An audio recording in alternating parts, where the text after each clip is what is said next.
Welcome back, Kiss Army, to another episode of We Are One. You wanted the best and you got the best. The hottest Kiss channel in the land. We Are One.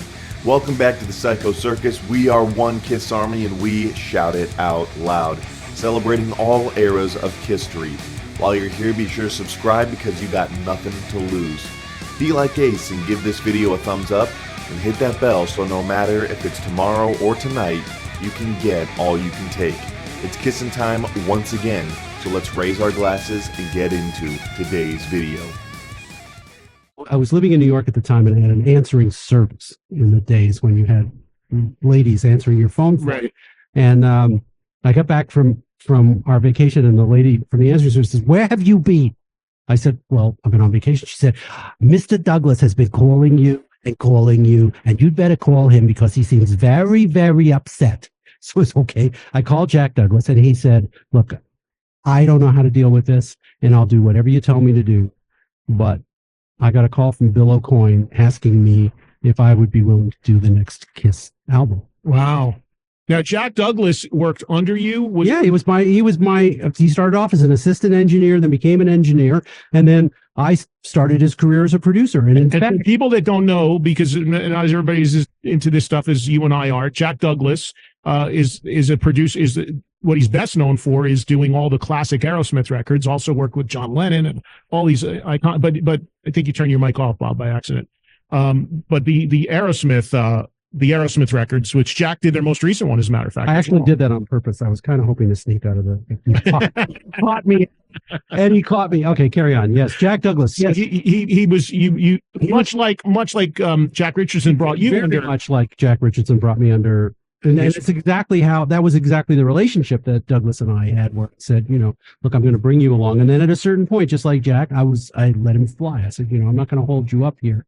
I don't want you to be an indentured servant to me. Here's your career, and here's Aerosmith." So was Jack? Well. See, there's so much to talk about. This is why we'll get to the Jack Douglas. Just backtracking a second. Produced Aerosmith's "Get Your Wings," their second record. You were executive producer on that record, correct? They asked me to produce it. I was in the studio. I don't know if the dates line up. In my head, it's because I was working with Kiss. Might have been Alice Cooper. I don't know what it was at that moment, but I couldn't go in when they wanted me to go in. And also, I wasn't sure how long Steven would last with me because I'm just so intolerant of shit.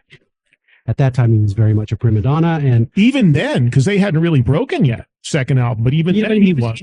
Always been. And that's part of his charm, too. I mean, part of what makes him Steven is just his larger-than-life personality. And right. He is a prima donna. He'll be the first person to tell you about it. But I thought Jack's a much more even-tempered, quiet sort of guy. And I thought that he might be a much better day-to-day person to be in the studio with Aerosmith, but I'd be the executive producer. I'd watch over the project. And so it took some convincing, but they allowed us to do that.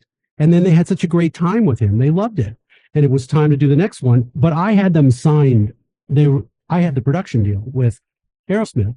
And I took Jack for a ride around the park one day in a car and just said, "You need to go out on your own. You need to fly. You need to stop taking a salary from the record plant. You need to stop taking a salary from me. You need to become your own guy.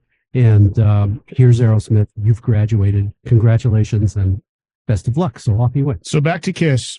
You would do Destroyer. I don't mean to gloss over Destroyer, but there's so many things we need to get to here. You would work with Kiss again about 6 years later on an album that is incredibly polarizing to the Kiss fan base. There are some that feel that it is this undiscovered gem and this record that nobody understands that's a masterpiece. And there's others, including the band at this point, Gene and Paul especially over the years, who've said they just think it's a pile of rubbish and something they shouldn't have done. You have very conflicting viewpoints on Music from the Elder. Your take on the record in retrospect? Well, I used to say about it that it would, we should have been shot before we were allowed to do it, or, I was very denigrating, but I hadn't listened to it in forever. I hadn't listened to it since way, way, way back. So they were doing a book about it. the authors of which are on my permanent list for the rest of their lives because they got me into such hot water with Paul Stanley that he and I don't talk to each other anymore, which breaks my heart. But they Over what exactly? What did they say that was erroneous that you wrote in the book? It's not in the book, and it was a sort of off the record remark at a time when I was about Paul's biography and some of the stuff he was saying about Gene, and anyway, it got back to him, and that was the end of that. But he's a sensitive man, I know firsthand. He's a very sensitive man. But in the process of talking to these people, they were playing the songs to me again. I hadn't heard them in so long, and there are really brilliant musical moments on that record. There are also cringeworthy, embarrassing moments, particularly for Paul. I feel the worst for Paul after listening back to the record because he was forced into a position where he had to be almost operatic. And in a way, it's almost, this was a little bit of foreshadow for him doing the Phantom of the Opera, by the way. The Paul Stanley, who played the Phantom, up here, he did 9 months as the Phantom of the Opera in Toronto and sold out the whole run. He was amazing. He was brilliant. But that was the same guy who sang on The Elder. It was a very operatic, musical theater voice and so on. It just didn't belong. And it didn't belong to Kiss. And I think it must have put him in a terrible position. But it wasn't like we forced him. He bought into the concept. So did Gene. We were all really into the concept except for Ace, who felt it was not rock. It wasn't right. And he didn't really want to have much to do with it. And anyway, at the end Eric Carter's a brand new guy at that point. He was a brand new guy, but he loved what he was playing. So look, you go back and there are some, as I say, there are some moments on there when they were playing stuff for me, I was listening and going, wow, that's sophisticated. That's really amazing music. And then every once in a while I was saying, oh my God, I can't believe that. Yeah.